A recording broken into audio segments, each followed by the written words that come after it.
सुभाषपा प्रमुख ओम प्रकाश राजभर ने सपा प्रमुख अखिलेश यादव पर आरोप लगाया है कि सीट बंटवारे में उन्होंने धोखा दिया है। राजभर ने आगे कहा है कि मैंने उस समय भी कहा था कि अगर एक भी सीट नहीं दोगे तो भी आपके साथ रहूंगा। वहीं बीएसपी सुप्रीमो को लेकर कहा कि मैंने सभी विपक्षी दलों से अपील की थी कि एक होकर मायावती को प्रधानमंत्री बनाया जाए। राजभर ने कहा कि मायावती को पीएम बनाने के लिए उस समय कोई भी दल तैयार नहीं हुआ। मैं आज भी कहता हूं कि इस देश में दलित पीएम बनना चाहिए, क्योंकि मैं काशीराम का शिष्य हूं। वही बीजेपी के साथ गठबंधन को लेकर कहा है कि कुछ गलतफहमियां थी, वो अब दूर हो गई हैं। सुभाषपा चीफ ने कहा कि हम लोकसभा और विधानसभा चुनाव अपने चुनाव चिन्ह पर लड़ेंगे। साथ ही उन्होंने आगे ये भी कहा है कि अगर मंत्री बनाएंगे तो कौन नहीं बनना चाहेगा, मैं भी मंत्री बनना चाहता हूं। लोकसभा चुनाव में सीटों को लेकर अभी तक बातचीत नहीं हुई है।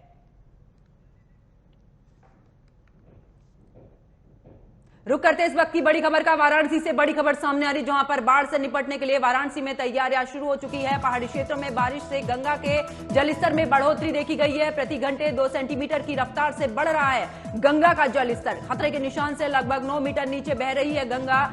घाट किनारे मंदिरों में घुसा गंगा का पानी। मणिकर्णिका घाट पर भी शवदाह में परेशानी। गंगा के जलस्तर का डेंजर लेवल 71.262 मीटर है। तो बड़ी खबर आपको बता रहे, जहां पर पहाड़ों पर हो रही लगातार बारिश की वजह से गंगा का जल स्तर बढ़ता ही जा रहा है। और साथ ही आपको यह भी जानकारी दे दें कि वाराणसी में भी अब बाढ़ जैसी हालत जो है वो बन चुकी है। गंगा के जल स्तर का डेंजर लेवल 71.262 मीटर है। बड़ी खबर आपको वाराणसी से बता रहे, जहां पर आपको बता दें कि वाराणसी में गंगा का जल स्तर बढ़ा है। बाढ़ से निपटने के लिए वाराणसी में तैयारियां जो है वो पुरजोर पर है। और इस दौरान ये भी जानकारी निकलकर सामने आ रही है कि पहाड़ी क्षेत्रों में बारिश से गंगा के जलस्तर में बढ़ोतरी हुई है। प्रति घंटे 2 सेंटीमीटर की रफ्तार से बढ़ रहा है गंगा का जलस्तर, जहां खतरे के निशान से लगभग 9 मीटर नीचे बह रही है अभी गंगा। और लगातार जिस तरीके से गंगा का जलस्तर बढ़ रहा है, उसको लेकर भी प्रशासन की चिंता जो है वो लगातार बढ़ती जा रही है।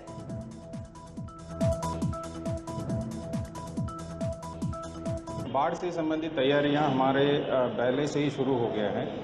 तो बाढ़ के संबंध में जो जनपद स्तरीय मीटिंग जो होनी है सभी संबंधित विभागों से और तहसीलों से, उनके द्वारा कराया गया। जो गांव इसमें प्रभावित होते हैं और जहां पे हमारा जो राहत कैंप स्थापित किया जाएगा उसकी चिन्हीकरण हो गया है।